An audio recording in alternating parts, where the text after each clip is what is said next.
Hey everyone, I hope you're doing well today. I want to start with something that really caught my attention this week because it honestly surprised me. The government just put out a new warning about a huge surge in online shopping scams. And what's wild is that a lot of these scams look so real that even careful people are getting tricked. And also, with how much online shopping is going on right now, especially with the holidays and big sales, this affects pretty much all of us. What's more, a lot of folks don't realize that the biggest danger isn't just losing money on a fake purchase. It's the personal information these scammers grab along the way, which can lead to months or even years of headaches. So yeah, this is something worth paying attention to, and I want to help you stay protected.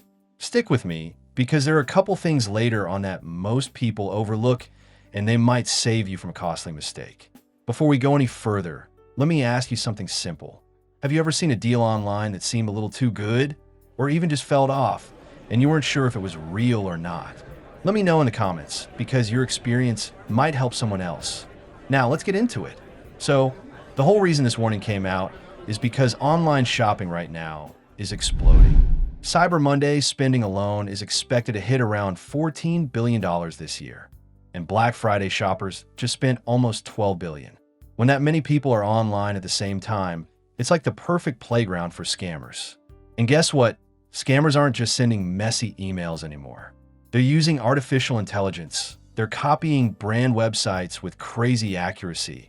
And they're even placing real ads on social media that look completely legit. And next, one thing the government pointed out is how fast all of this is growing. Phishing emails pretending to be from stores like Target or Walmart jumped more than 2,000% last year.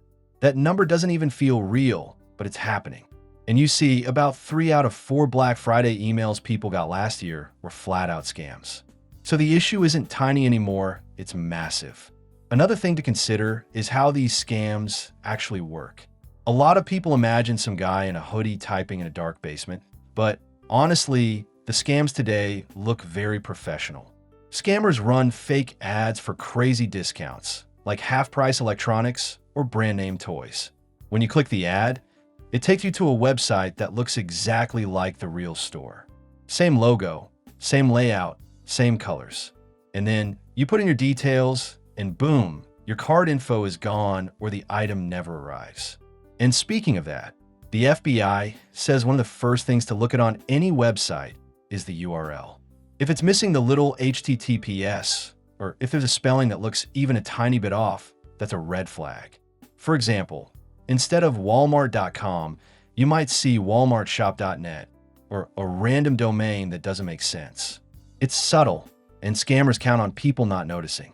And besides fake websites, there's something else going on that the Better Business Bureau keeps warning about. A lot of these scam ads push you to pay with things like Zelle, Venmo, Cash App, or even gift cards. And yeah, I know those services are super convenient, but what's more, once that money is gone, most of the time you can't get it back. There's no dispute process like you get with credit cards. So the safest thing the FTC keeps reminding people is always use a credit card online. Not debit, not peer-to-peer apps, just a regular credit card, because you're protected if something goes wrong. Now let's move on to something a lot of people don't think about, which is the personal info these scam sites are stealing. Even if you only lose $20 from buying something fake, the bigger problem is that they also take your name, address, email, phone number, sometimes even your login details. And that info gets sold to other scammers. And then the spam calls, weird emails, and even identity theft start happening. It turns into a whole mess that goes way beyond one bad purchase. Another thing I think is important is how fast you react if you think you got scammed. The FBI says the quicker you report it, the better your chance of recovering your money. They actually have a platform called the Internet Crime Complaint Center, also known as IC3, and they really encourage filing a report within 72 hours.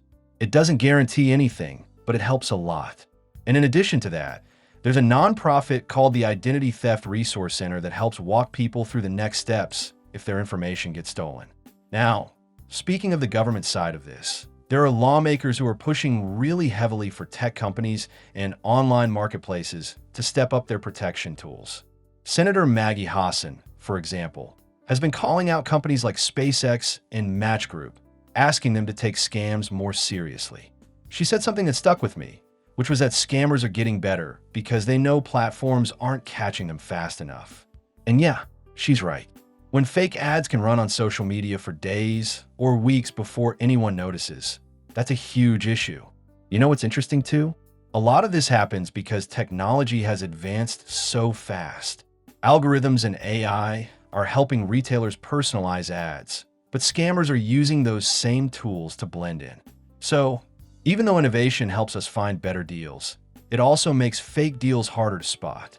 And honestly, it's becoming a bit of a race between scammers and the people trying to stop them. Another thing I want to touch on is the future of all this. Cybersecurity experts are already warning that scams are about to get even more advanced. Deepfake videos, realistic clone voices, AI chatbots pretending to be customer service, fake customer reviews, all of that is becoming normal. So, awareness is probably the most powerful tool we have right now, because technology alone can't catch everything. Let me give you a quick personal example. Last year, I almost clicked on a fake ad for a pair of headphones that were like 60% off. Everything looked legit, and the website layout was basically a perfect copy of the real brand. The only reason I noticed something was wrong was because the return policy page had weird grammar mistakes and broken English. That one tiny detail probably saved me from giving away my card information. So yeah, sometimes it's the little things that make the difference. And then, here's something that might surprise you. A lot of these scam websites actually disappear after a few weeks, and then they pop back up under a new name. It's like whack-a-mole. So even if you try to warn a friend later, the site might already be gone.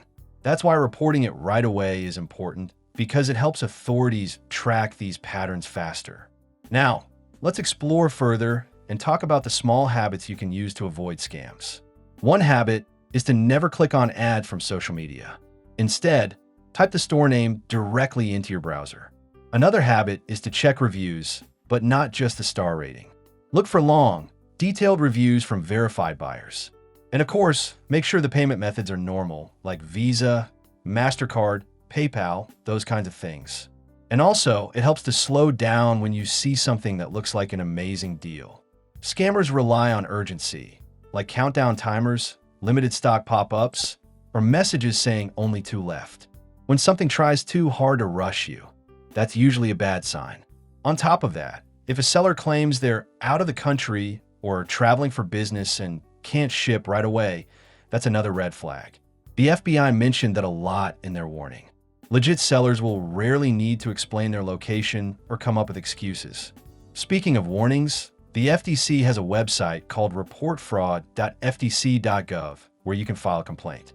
Even if you didn't lose money, reporting the attempt helps them spot trends and send alerts to other shoppers. It's one of the better tools we have right now. Now, earlier I mentioned I would share something people don't always think about. And here it is. A lot of scam emails don't even need you to buy something. Sometimes all you have to do is click the link and the scammer gets enough info from your device to start targeting you in other ways. That's why the FBI keep just pausing for a moment to share something important with you. We've partnered with Chapter, a service we feel confident recommending for clear, honest Medicare help. They'll connect you with a licensed advisor, compare every Medicare plan in your area, and help you save money. Most people save around $1,100 a year. It's free, and their care advocate team is there to support you even after you're signed up. Call 615-639-1937 or visit askchapter.org/money using the link in the comments below. Let's keep going. Keep saying that if anything feels unusual, just delete the email. No harm done. And next, I want to talk about why all this matters even if you don't shop online very much. Even if you only buy 1 or 2 things a year, your family members might shop more often. Maybe your kids or grandkids rely on online shopping. These scams affect households, not just individuals. When someone in the family gets hit with identity theft, everyone ends up dealing with the fallout. Now, what does this mean for you? Well, honestly, it just means staying aware, staying calm, and making smart choices. You don't need to be paranoid, you just need to be mindful. If something feels slightly off, step back for a second and double check. And hey, if you want something super simple to remember, here it is. Don't click strange links, use a credit card for purchases, and double-check the website name. Those 3 things alone protect you from most scams today. If this helped you today, hit that subscribe button and share this with someone who might be shopping online this week. Stay safe out there, and I'll see you next time.